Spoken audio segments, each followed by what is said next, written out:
Une frappe détournée de Bagdad Bounja qui finit dans les buts d'Alfred Gomis, des lions entreprenants mais peu inspirés qui se heurtent à chaque fois à une véritable muraille et qui, au bout de 90 minutes peu fructueuses, échouaient à nouveau dans leur quête d'une première étoile. Ce sont les douloureux souvenirs qui rejaillissent lorsque les Sénégalais se font le film de la finale de la 32e édition de la CAN.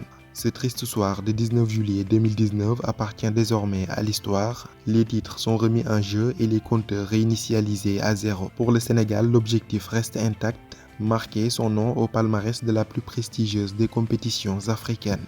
Pour y arriver, le Sénégal devra s'extirper d'un groupe qu'il partage avec la Guinée-Conakry, le Zimbabwe et le Malawi.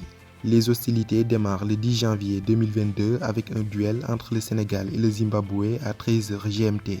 Le 14 janvier 2022, on aura droit à 2 derbys sous-régionaux. À 13h, le Sénégal fera face à la Guinée-Conakry, tandis qu'à 16h, le Malawi croisera le fer avec son voisin du Zimbabwe. Enfin, lors de l'ultime journée de ces phases de poule, les vice-champions d'Afrique vont en découdre avec le Malawi le 18 janvier à 16h. En même temps, le Sili national de Guinée et les Warriors du Zimbabwe croiseront le fer au stade Amadou Ahidjo de Yaoundé. Pour accueillir ces matchs du groupe B, c'est le stade de Kwekong, situé à 16 km de la ville de Bafoussam, qui a été choisi. Cette enceinte omnisport de 20 000 places fut construite en 2015. L'édifice doté d'une piste d'athlétisme et d'une pelouse naturelle en excellent état est construite de telle sorte que les spectateurs n'aient pas de contact direct avec les joueurs. Et en cette période de pandémie mondiale, ce détail tient toute son importance.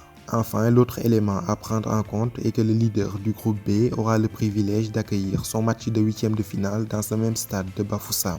Jouer son huitième de finale dans un stade où l'on a discuté ses 3 premiers matchs de poule présente un double avantage. D'abord, de meilleurs repères sur un terrain déjà connu, en plus d'une fraîcheur physique car n'ayant aucun déplacement à faire pour les huitièmes de finale. Tous ces détails réunis contribuent à maximiser les chances de qualification pour les quarts de finale.